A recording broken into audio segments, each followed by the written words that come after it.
A paz esteja com todos. Estamos iniciando mais um Littlecast, muito especial hoje, com esse homem de Deus que está fazendo um trabalho aqui na nossa igreja, nesse final de semana.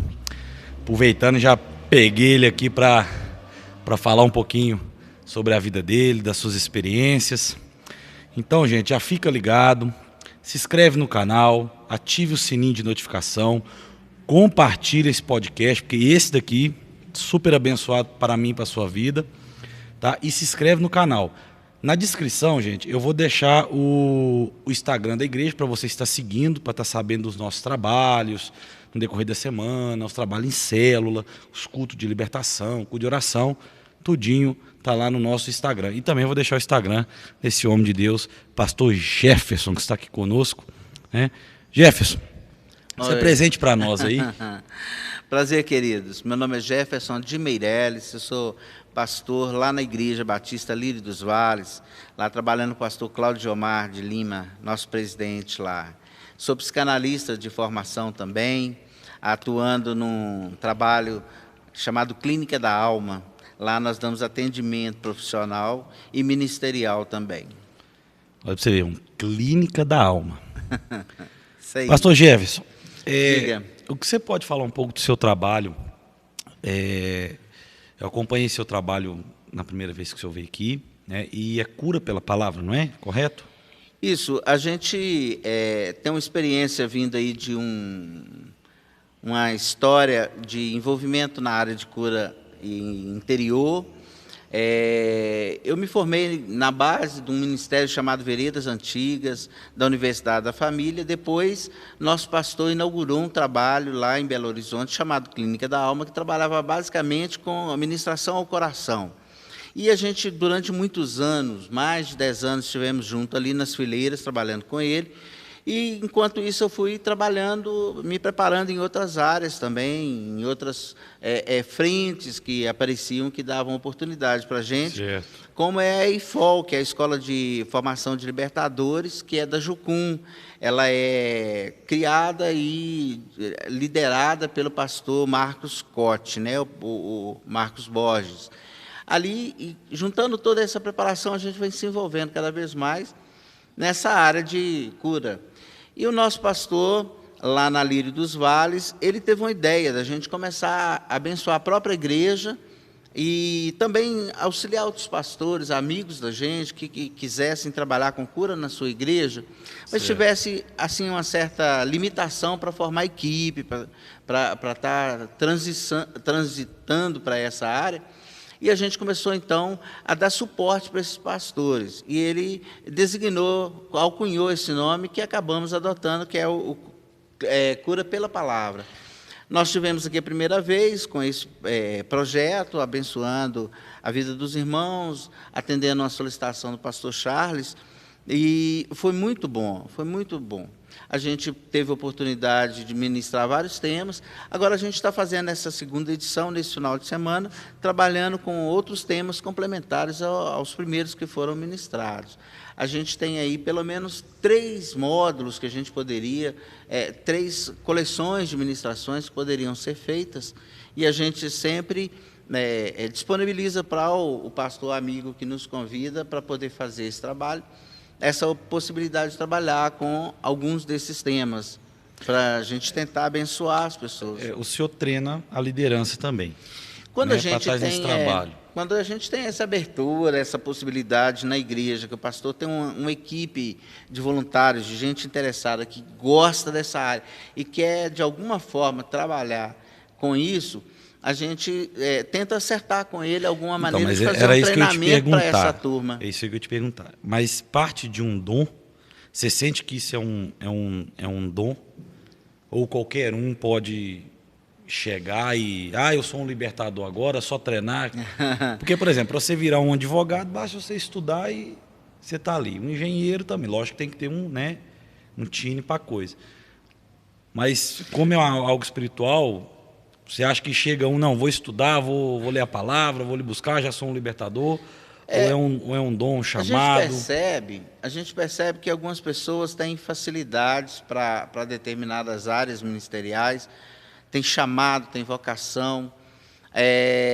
A gente vai ver que a questão de cura e libertação é um chamamento bem específico. Tem pessoas que não conseguem lidar com isso. Ouvir problemas dos outros, ouvir o coração dos outros, Nossa, é uma situação bem complicada. É complicado. É como, às vezes, o pessoal, os jovens de hoje falam assim, é punk, é tenso.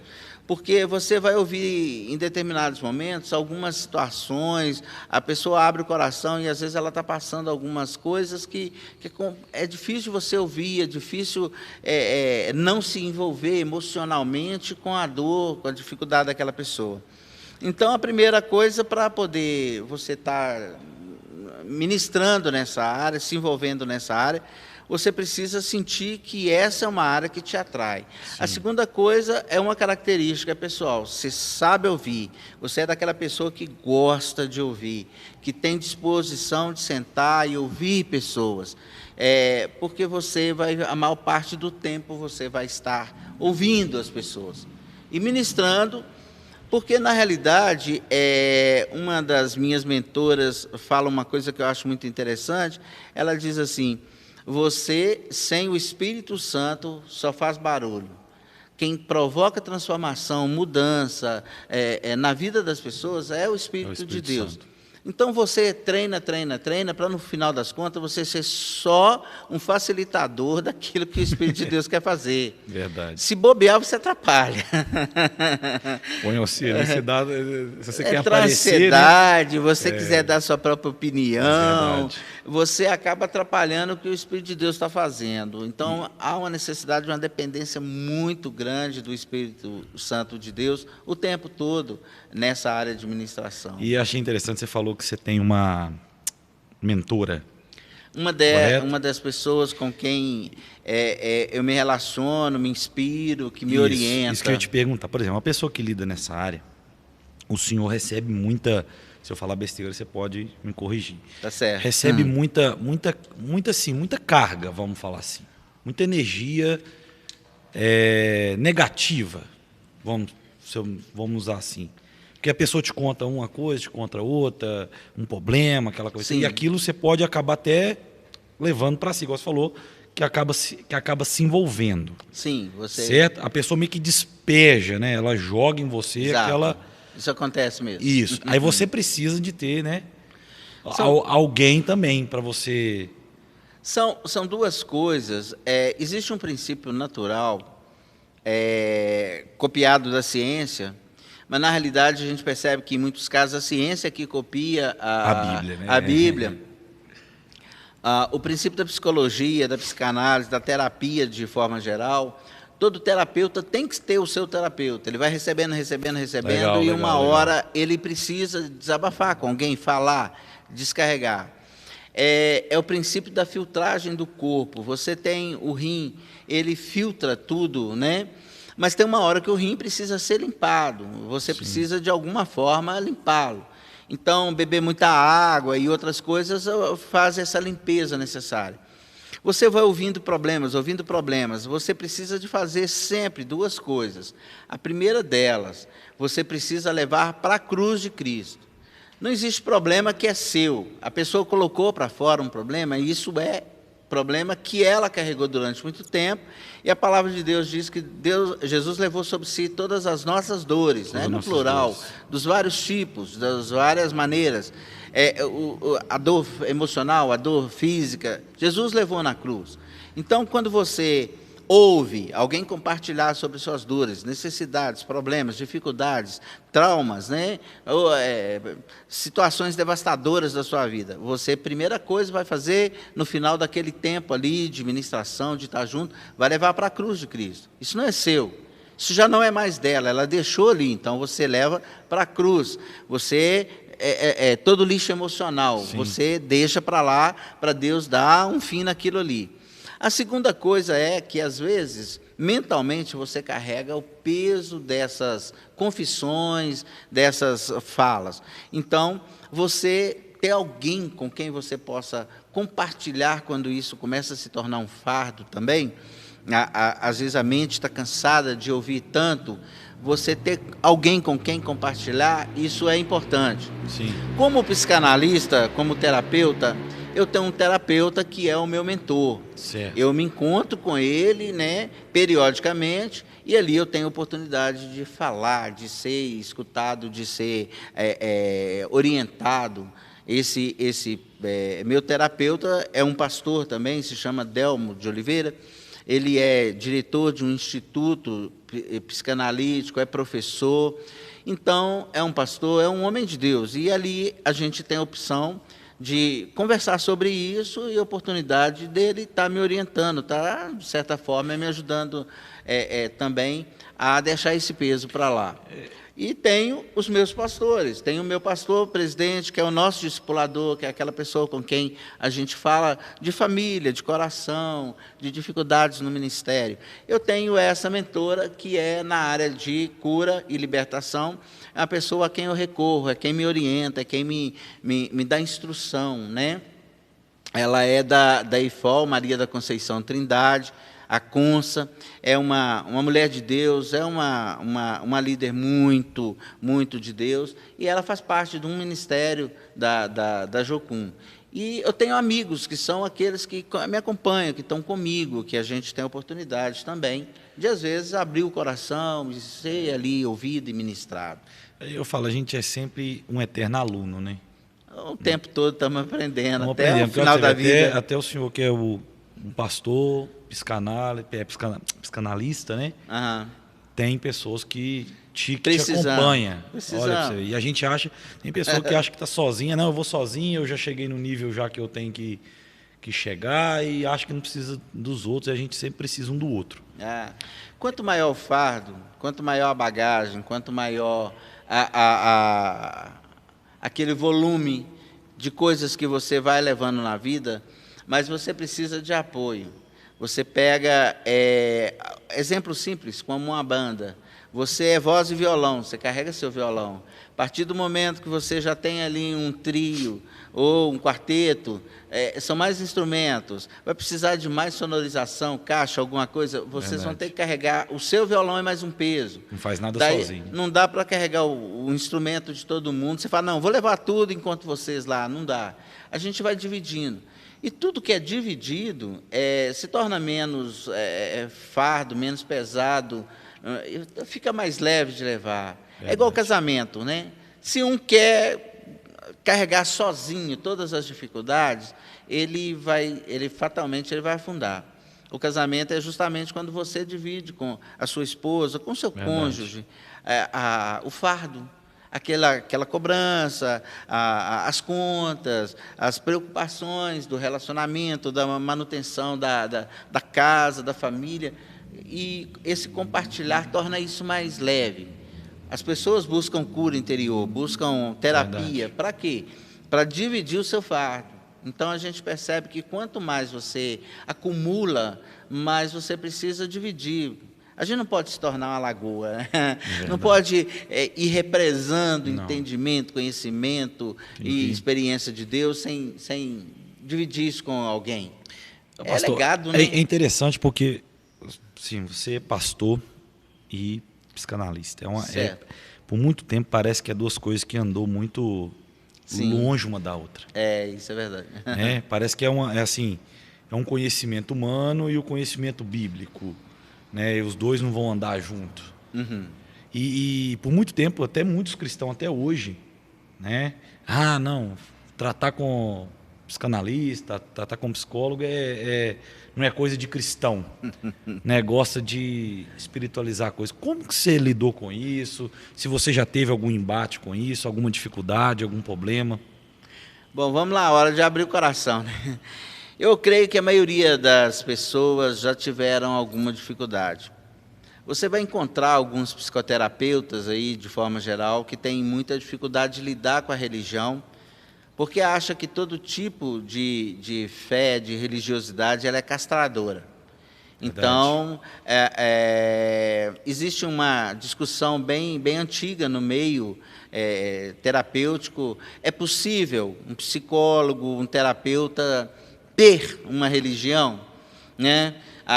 É um questionamento que alguns fazem, porque para alguns isso é inconciliável, Não é É possível. um casamento que não tem como. Num casamento que não tem jeito. E durante muito tempo, não foi apenas terapia e Bíblia, mas a ciência e a Bíblia, né, já se foi discutido por muitos, até séculos, sobre essa possibilidade de caminhar junto, o que a própria ciência hoje em dia, há vários movimentos cristãos, Sim. de cientistas crentes, que hoje falam sobre essa comunhão entre ciência e Bíblia. Elas não são excludentes, elas são complementares. E a gente vê que a terapia, ela não é uma coisa isolada, que ela complementa o ser humano sem mais nada necessário. Assim como acreditamos que o ser humano ele é tricotômico, Sim. que é uma expressão que se usa para dizer que o ser humano tem 3 composições Sim. facilmente detectáveis, que é o corpo, a alma e o espírito. A psicologia, a terapia, de uma forma geral, precisa lidar com esses 3 aspectos do ser humano, né? Dessa vivência. Você se relaciona no aspecto físico com toda a necessidade que você tem, mas você é alma, você se relaciona inteligentemente, emocionalmente, psicologicamente com tudo ao seu redor. Mas algo transcendente que se relaciona com aquilo que transcende, com o divino, ele também faz parte, e ele precisa estar presente nisso. Então, hoje, a gente percebe que, além da questão da religiosidade, a terapia é complementar a isso. Tem algumas situações, como a gente tem visto vários escritores, inclusive existe um livro muito bom do pastor Marcos Borges, o Cote, sobre depressão, que ele aborda esse aspecto fisiológico, o aspecto emocional e o aspecto espiritual da depressão. Sim. Por quê? Porque são 3 camadas de um mesmo problema. Você tem 3 envolvimentos, 3 dimensões de envolvimentos que precisam ser tratadas, precisam ser cuidadas. Você não pega uma pessoa com depressão e simplesmente expulsa o espírito de depressão. Ela precisa de apoio espiritual, ela precisa de apoio emocional e ela precisa de acompanhamento, né, biológico, fisiológico, precisa de um médico que cuide do corpo. Hoje, alguns psiquiatras especialistas falam de como o estômago, o intestino, a alimentação afeta o humor Real. da pessoa e como Verdade. isso pode ajudar ou piorar um quadro de depressão. Impressionante. Então, a terapia, de uma forma geral, psicologia, psicanálise, elas fazem parte hoje de um processo de socorro ao ser humano, que ela é uma ferramenta junto com a espiritualidade. As pessoas, está provado, a ciência, há vários estudos, agora não dá para a gente citar todos eles de cor, mas há vários estudos aí, é fácil encontrar na internet, mostrando o poder da fé, da oração. Sim. Ou seja, a questão da cura na espiritualidade, como que você tem uma vida de oração, como você se relacionar com o divino, ajuda você em processos de cura, de recuperação da fisiologia do seu Sim. corpo, como que isso provoca mudanças, porque algumas doenças elas são somáticas, elas têm a ver com um distúrbio da mente que reflete no seu organismo. O crer em Deus faz a gente até aceitar mais fácil muitas coisas, né, que acontecem no nosso meio. Com certeza. Você crê numa soberania, você crê num propósito, você crê que Deus está no controle de tudo. Então, te faz você até se confortar mais, né? Sim, para aquela pessoa que ela é crônica, né, com relação à ansiedade, a controle, a essas buscas, o crer em Deus, o depender de Deus, o saber da operosidade de Deus em nosso favor e através de nós, faz com que você tenha uma vida mais vitoriosa, uma vida mais autêntica, uma vida mais otimista, que está calcada ali em mais entendimento e proatividade. Pastor, eu posso te fazer uma pergunta? Sim. Pode. É o seguinte, hoje nós temos muitas religiões, né? Nós somos cristãos, né? Mas nós temos muitas religiões. E praticamente, quase toda linha religiosa, ela tem a prática do pregar o bem. Sim. Né? Amar o próximo. É comum, isso. Em todas as religiões, ajudar o próximo e tal. E hoje a gente vive numa geração que vem subindo agora, uma geração que é quase nada de religião. Uhum. Vou falar assim, não frequenta igreja, não frequenta missa, não frequenta uma reunião de nada, de coisa. Uhum. Isso pode, entende minha pergunta, isso pode agravar a depressão? Porque, por exemplo, quando você está envolvido num contexto religioso, seja ele qual for, e você está ali ajudando um, ajudando o outro, isso vai te fazendo, né? Isso bem, né? Isso vai te dando um propósito, né? Agora, mas quando você está ali meio que sozinho, igual a gente estava falando, isso tem algum sentido de acarretar a depressão, essa falta de fé, vamos falar assim? Bom, vamos lá. Mas deu para você entender o que deu para que eu quis entender, dizer? mas vamos fazer um esclarecimento. Falta de fé e depressão não necessariamente estão ligadas, Bacana. linkadas, não. Sim, entendi. A falta de fé, muitas vezes, é parte de falta de referências. Às vezes você tem pessoas que nunca tiveram contato nenhum com alguma referência de fé. E elas não conseguem assimilar isso, entendem e, consequentemente, elas não permitem que isso aflore em sua vida. Entendi. Bom, quando você vê a pessoa deprimida, a maioria perdeu em certo aspecto, o sentido da vida. Para ela, a angústia que ela sente, a dor, a dificuldade que ela está passando, é maior do que qualquer outra coisa. Entendi. Então, é esperar a morte chegar, o tempo do fim chegar. Chega até o suicídio, né? Muitas vezes chega até uma situação de autoextermínio, né? Mas a gente vai ver em situações de falta de propósito, muitas vezes, a pessoa se entregar uma vida sem consequências,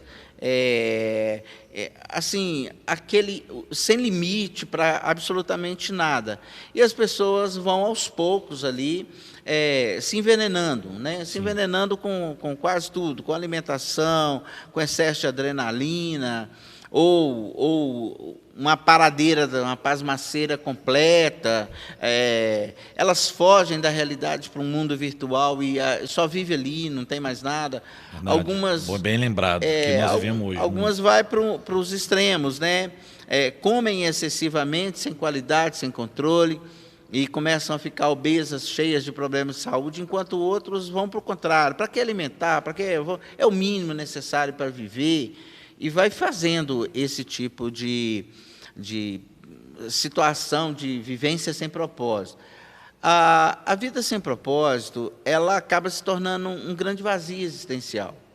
Hoje nós temos uma geração que perdeu aquela referência de ter para abençoar o outro, de fazer para que outras pessoas alcancem coisas boas.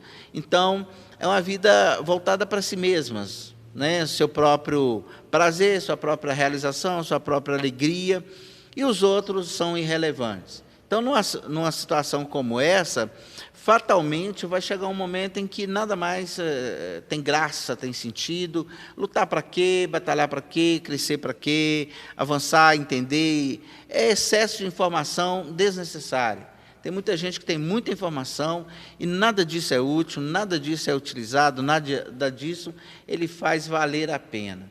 Então, isso provoca, às vezes, um sentimento assim, para quê? Nada disso presta. E aí vem o vazio. O vazio existencial, normalmente, ele abre uma grande crise na pessoa e, se ela não for socorrida, ela não for ajudada, ela realmente passa a vegetar. Viver uma vida só sobrevivendo, né? Agora, é interessante porque a terapia você tem que provocar a pessoa o mínimo necessário para ela querer que você a ajude. É um princípio da cura interior, como é um princípio da terapia. Você não ajuda quem não quer. Não tem jeito. A terapia, às vezes a família faz um movimento, leva a pessoa para a terapia.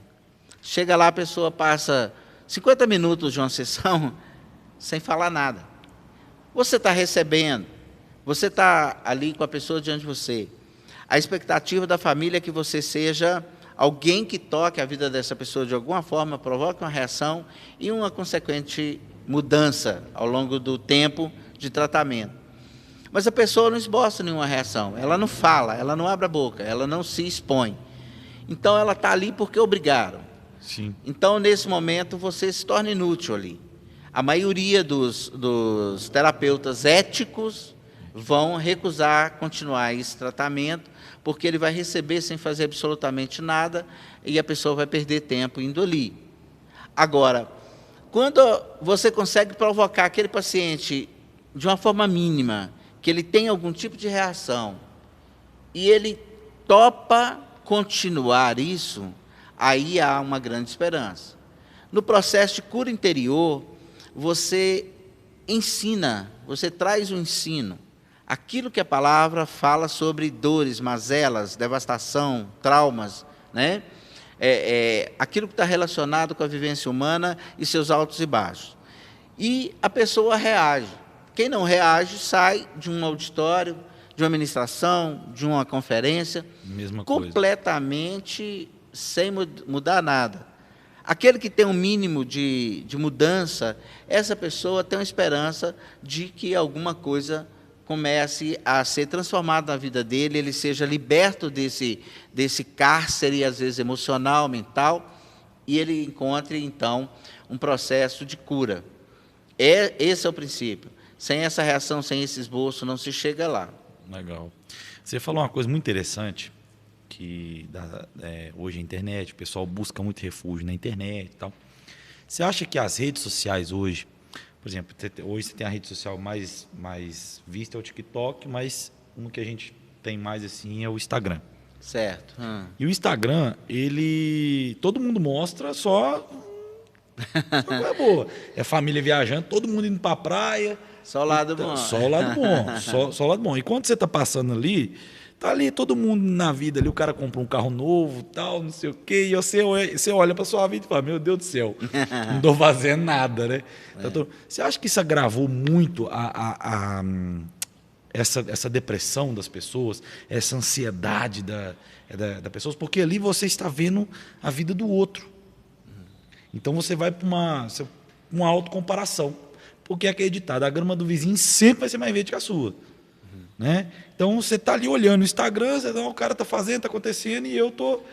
Porque mostra, e a gente só mostra o que é bom, lógico. Uma pessoa só vai postar o que é bom. Você acha que isso deu uma levantada nisso? Foi uma injeção para entrar mais nessa parte da depressão? Porque você acaba se autocomparando, a autocomparação. A grande questão da ciência, da filosofia principalmente, é o questionamento.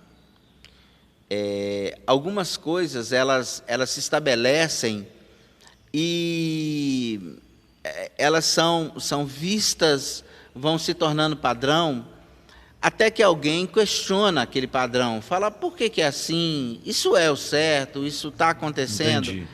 A grande vantagem das redes sociais é que pessoas que começaram a notar que aquele padrão era muito parecido, muito constante, e começaram a questionar, isso é real, isso é verdadeiro? E hoje existem pessoas na internet que ganham dinheiro, ganham visibilidade, views, né? Ganham seguidores, questionando o padrão que se estabeleceu. Entendi. Então as pessoas colocam lá, vamos fazer isso, faz isso que dá certo, faz uma limpeza desse tipo, monta um negócio desse tipo. E algumas pessoas vão para lá e fazem o seguinte, estão ensinando a fazer isso. E vamos ver se está certo? Monta aquilo, faz daquele jeito e mostra se o processo é praticável, é real, ou se aquilo é mentira, é fake, né? Então, você começa a perceber que as próprias pessoas estão desconstruindo isso que foi construído com essas redes sociais. Construiu-se uma ideia, um mundo imaginário perfeitinho, onde tudo é muito igual, tudo é muito parecido, tudo é muito perfeito. Padrão, a mulher tem um tudo padrão, muito o homem tem um encaixado, padrão. né? A própria rede começou a sabotar a própria rede. Então, era comum você encontrar pessoas no Instagram saradas, cheias, né, de hormônios, bombadas, e fazendo exercício, praticando, e fazendo aquelas coisas que você olha e fala assim, cara, eu jamais conseguiria fazer um exercício desse, jamais conseguiria fazer esse equilíbrio, e puxar esse peso todo. Aí mostra alguns que, assim, que mostram o dia a dia real dessas situações, e mostra o povo ali tentando, uma vez, duas, 15 vezes. E ele vai filmando 15 vezes. A vez que ele acertou, que ele conseguiu fazer, ele posta. Então, a própria rede sabota a rede. Já houve uma época em que isso era um engano muito grande. Hoje já não é mais. Então, as pessoas começam a perceber que aquele mundinho idealizado, perfeito, ele não existe em lugar nenhum, nem no mundo virtual. Porque o mundo virtual, ele se autossabota. Você vai ver em algumas situações, de uma hora para outra, está tudo muito bem, aparece um bug lá, e a coisa dá uma falha, né? Ela desmorona. Você está, às vezes, num jogo que parece estar tudo bem, de repente dá um problema, e dá uma falha, e você perde tudo. Você fala, mas como? É natural. Por quê? Porque aquilo não é real. E o Instagram, o TikTok é uma resenha, ele é mais gozação de qualquer coisa. Uhum. O que eu acho terrível no TikTok, eu não gosto, eu não uso, eu não assisto, eu não sigo, porque eu acho terrível que, assim, existem alguns comportamentos que vão se multiplicando, aquelas dancinhas, aquelas Sim. coisas, que são coisas sem sentido, perda de tempo, e não te acrescenta absolutamente nada. No Instagram, você acabou percebendo que as pessoas acharam uma nulidade muito grande e começaram a descobrir outras coisas úteis para o Instagram. Vender alguma coisa, anunciar algum movimento, conclamar pessoas para participar de alguma coisa, uma transmissão de uma situação real. Então, o Instagram começou a conquistar um espaço diferenciado, mais útil. Não é o caso de outras redes, que a gente hoje não vê muita utilidade para ela, há muita superficialidade. Claro que todas essas coisas, fazendo parte da nossa vida, do dia a dia, do seu movimento diário de ocupação, elas acabam trazendo algum tipo de influência. Sim. Você vai ouvir muita besteira. No final do dia, você está com a cabeça carregada de besteira. Num ato falho, por exemplo, você vai falar uma besteira. Sim. Por quê? A boca fala do que o coração está cheio, a palavra fala. Você se encheu o dia todo de quê? De besteira. Verdade. Então, você fica numa rede social o dia inteiro. Quando alguém vai falar com você alguma coisa, às vezes você coloca para fora aquilo que você se alimentou o dia todo. Então, é como se alimentar e depois arrotar. Não adianta. Tem um ditado que fala que você comeu frango e arrotou caviar. É impossível um negócio desse, né? Sim. Não tem como. Então, você... é aquilo que você alimenta, já disse um filósofo. E se você se alimentar de besteira, de rede social o tempo todo, a sua vida vai se tornando uma vida fake, vazia. Muito sem sentido, muito pobre. Tudo é postar, tudo é esse tipo de coisa.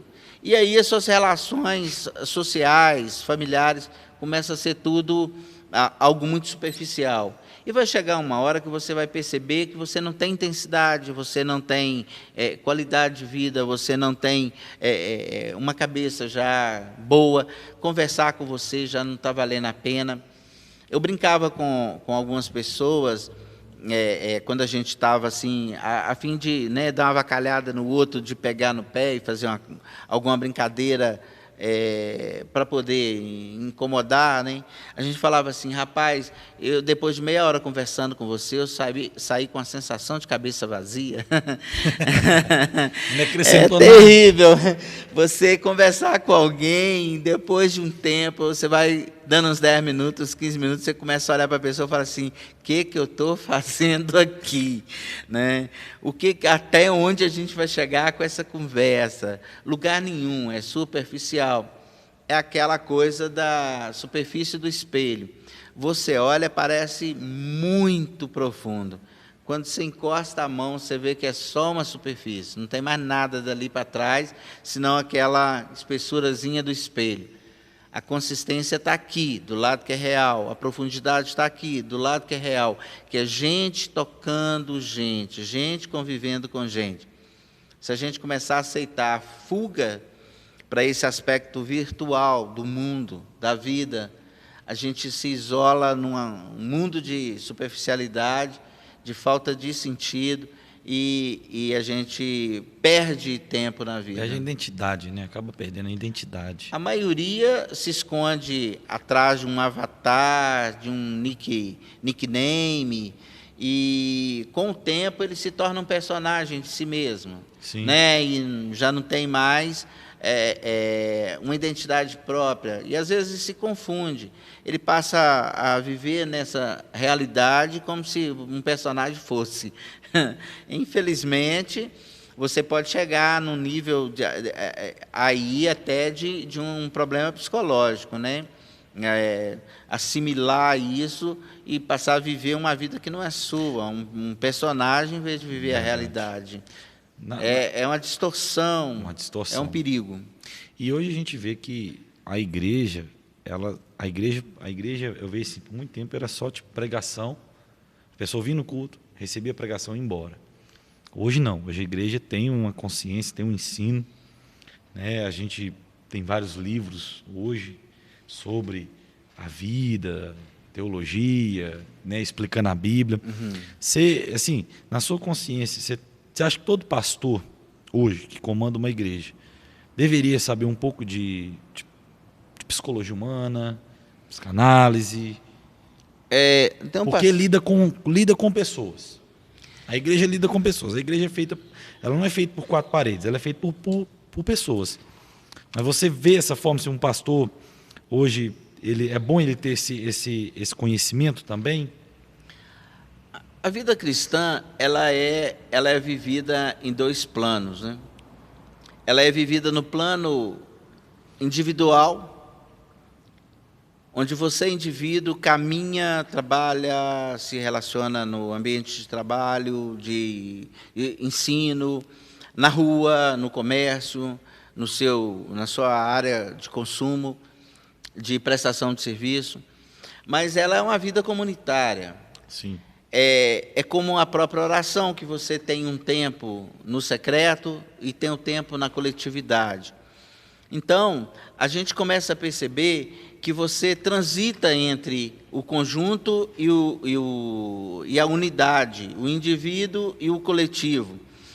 E a pessoa que está na liderança e não entende essa dinâmica, não procura conhecer e viver essa dinâmica, ela se isola da realidade dos seus fiéis, dos seus ouvintes, dos seus seguidores, das ovelhas do seu rebanho, né? Dos fiéis da sua igreja. Como você disse, igreja não é isso aqui, 4 paredes. Igreja não é templo, igreja é gente.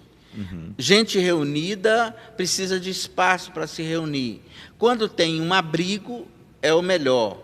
É quando você, na coletividade, você tem essa manifestação coletiva do Evangelho, da vida cristã, da sua comunhão com Deus. Mas ela basicamente nasce na intimidade. Agora, o pastor, ele precisa entender essa realidade das pessoas. Se ele não vive uma realidade de igreja e de trabalho fora do ambiente eclesiástico, se ele não tem uma outra ocupação que não o trabalho da igreja, o que ele acontece? Ele perde um pouco do contato com a realidade dos seus fiéis. Legal. Ele não anda de ônibus, ele não enfrenta situações corriqueiras de trânsito no horário do rush, ele não sabe, muitas vezes, o que é ter um patrão incomodando ele, ou um empregado trazendo uma demanda que ele, como chefe, precisa dar resposta. Então, ele fica distante dessa realidade. Ele tem, às vezes, um contato mínimo ali, leva um filho para a escola, né, contato com o pessoal ali, um trânsito por perto de casa, da igreja, uma coisa desse tipo, e parece, às vezes, pouco essa realidade. Então, esse pastor, esse líder, ele precisa dessas informações. Sim. Como é que ele faz isso?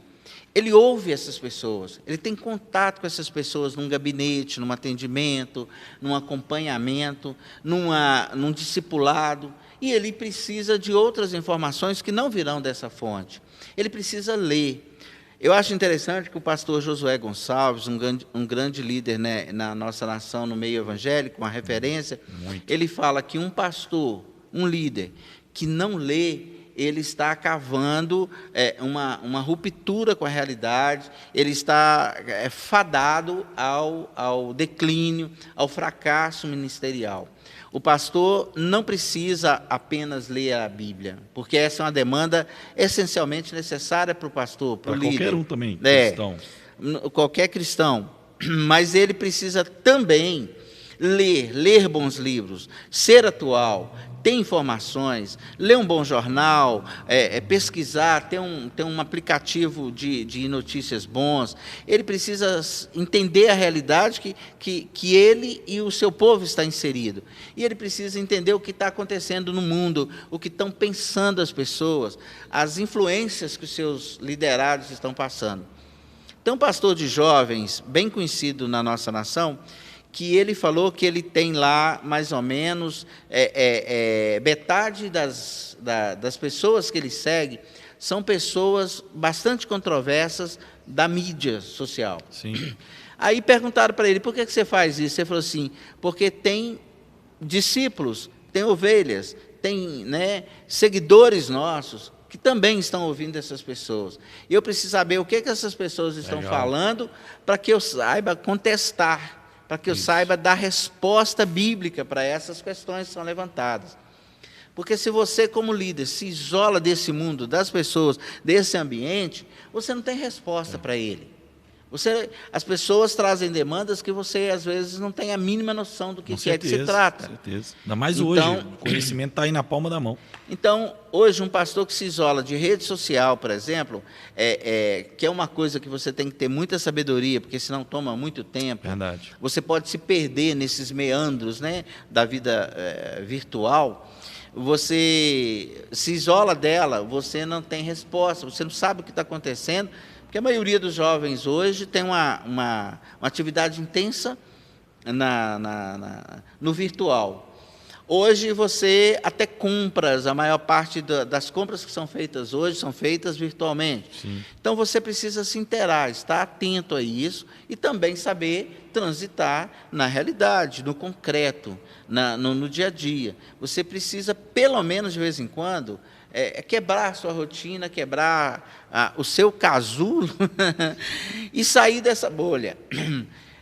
Eu acho que, assim, que todo pastor, de vez em quando, ele precisa pegar um ônibus no horário de rush, horário de pico, aquele horário lotado, sai, deixa seu carro em casa, veste uma roupa bem comunzinha e vai pegar um ônibus lotado, para você saber o que é aquela dificuldade de ficar em pé, horas dentro de um ônibus, tentando se segurar, se equilibrar, gente apertando, gente brigando, gente falando demais, sabe? Você precisa, às vezes, sair num estádio de futebol, num dia de um jogo clássico, você vê qual que é aquela sensação daquele povo que vive briga, na pele, né, que aquilo ali. grita, que vibra e que, às vezes, briga por causa de um time. Para você saber a realidade dessas coisas. Tomar um banho frio de vez em quando, para você saber as pessoas da igreja que estão passando dificuldade, que estão vivendo em alguns lugares, que não tem acesso a isso. Às vezes tem uma luz elétrica lá, mas ele precisa tomar um banho frio,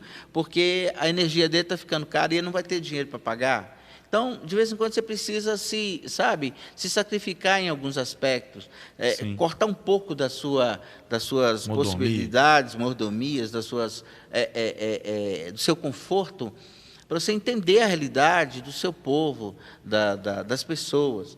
E você, quando se dispõe a ser um terapeuta, ou pelo menos ter tempo de aconselhamento, de atendimento, de receber gente num gabinete pastoral, de ouvir pessoas, o seu povo, é você manter contato com essa realidade, com os conflitos, as angústias do seu povo. É você entender que a realidade deles é muito dura às vezes e que faz diferença você fazer parte dela. Pastor, vou tratar um tema aqui agora que fez muito... Vamos falar assim, na pandemia ele explodiu muito, que é o movimento coach. Uhum. Ele se expandiu e, né, a gente viu isso, né, coach para cá, coach para lá, e a gente vê alguns trabalhos do consequências coach. Da pandemia. Igual, você tem que tomar banho frio, você tem que não sei o quê, acorda de manhã Parece gritando. fala coach. Acorda de... Não, é diferente. Você acorda de manhã gritando, aquela coisa animada e aquele movimento. Certo. E isso entrou um pouco na igreja brasileira. Pastores indo por essa linha. Como que você vê aí é mais uma opinião sua, lógico, a gente não está aqui para discordar e falar que está certo ou que está errado, né? Mas eu estou conversando com o senhor, então, né, vou perguntar para o senhor a sua opinião. Como que o senhor vê esse movimento? Como que o senhor vê isso? Adianta, não adianta, no seu ponto de vista? Bom, eu não questiono a legitimidade das coisas sem conhecê-las, não. Então, primeira coisa, coach e terapeuta são coisas diferentes. Eu não concordo com aqueles coaches que se auto-intitulam terapeutas. Uma boa parte deles não tem nenhum tipo de formação. Tem gente que realmente faz todo o processo, se forma como Master Coach e outras designações, e depois ele faz curso de terapia, ele vai aprender a ser um terapeuta. Aí sim, a pessoa tem uma formação, tem um preparo, ele vai treinar, ele vai trabalhar com pessoas, ele vai fazer estágios, ele vai ser assistido por alguém que vai acompanhá-lo e credenciá-lo, e ele vai atuar como terapeuta. O problema é que nós temos muitos coaches hoje que não são terapeutas, eles são coaches, eles são aquelas pessoas que são instrutores, né, que estão ali para poder te dizer algumas metodologias para você lidar com certas questões da sua vida, né? O coach de vida, o coach de negócios e por aí vai. Então, a gente vê que são duas coisas que estão se misturando e há um risco dessa pessoa não dar conta de fazer determinadas coisas. Ele vai se envolver e aí, às vezes, não tem uma resposta adequada, não consegue dar conta de algumas demandas que aparecem. Vamos citar um exemplo simples. Existem técnicas na terapia que elas são consagradas, mas elas exigem treinamento, competência nessa área. Por exemplo, a hipnoterapia, o tratamento através de regressão, são técnicas que são consagradas na terapia. Mas para você ter autorização para poder fazer terapia, você tem que...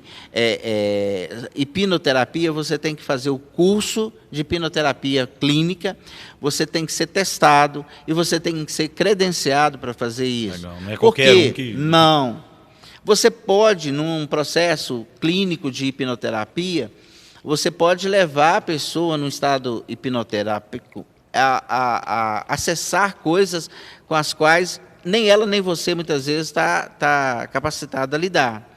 E você não sabe lidar com aquilo e você não sabe trazer a pessoa de volta sem algum tipo de sequela. Essa pessoa pode ficar sequelada ali mentalmente, emocionalmente e ter problemas sérios. Sérios. Então, visando uma prevenção com relação a isso, é necessário você ter um treinamento, um preparo e uma autorização para fazer esse tipo de coisa. Não se faz regressão sem você ser treinado, sem você ser capacitado e autorizado. E muitas vezes você vê gente fazendo esse tipo de coisa numa sessão de coaching. Sim. E aí, às vezes, em grupo. Verdade. E aí você fica assustado, porque o risco de alguém ter um problema é muito grande, é muito sério. E quem vai dar conta disso depois? E se houver um movimento ali da família ou própria pessoa responsabilizar judicialmente alguém por causa de uma sequela, de um problema decorrente daquilo? E é um evento, não é uma coisa acompanhada. É um Exatamente. evento. É no sábado e pronto. Olha, a gente quando faz um evento de clínica de cura da alma, a gente faz ministrações de cura interior, a gente treina pessoas para que estejam dando apoio àquelas pessoas que vão manifestar algum tipo de ocorrência emocional. Ela está sendo ministrada ali, recebendo palavra, entendimento sobre algumas coisas com as quais ela tentou e nunca conseguiu lidar. Então ela começa a perceber a origem, a causa, como que aquilo funciona dentro dela e por que ela está se sentindo assim. Então ela manifesta muitas vezes comoção naquela hora. E a gente treina pessoas para quê? Para ir lá, para ampará-la, para orar com ela, para dar aquele suporte.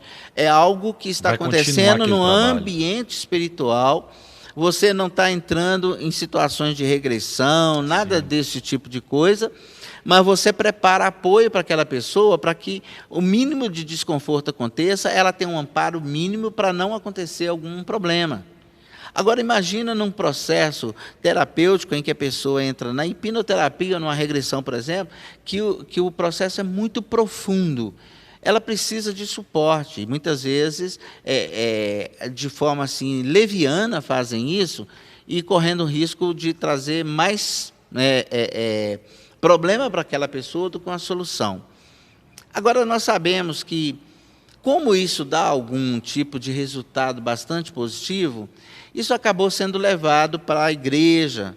A gente vê situações de coach que foram ser pregadores. Verdade. Nós temos um pregador famoso no Brasil, né, que é coach. Mas ele, quando vai dar o testemunho dele, vai dar a palavra e fala: eu sou coach, eu não sou pastor. Eu vou falar aqui, eu vou dar o meu testemunho, eu vou contar a minha história. Eu estou dividindo o evangelho com você como cristão, como um irmão da fé. Eu não estou aqui para te ensinar técnica coach, não estou aqui para aplicar coach técnicas nos meus ouvintes. Eu estou aqui para dar um testemunho da palavra de Deus. Então, ele é um bom orador, ele fala com muita propriedade, mas ele deixa claro isso, eu acho muito honesto da parte dele.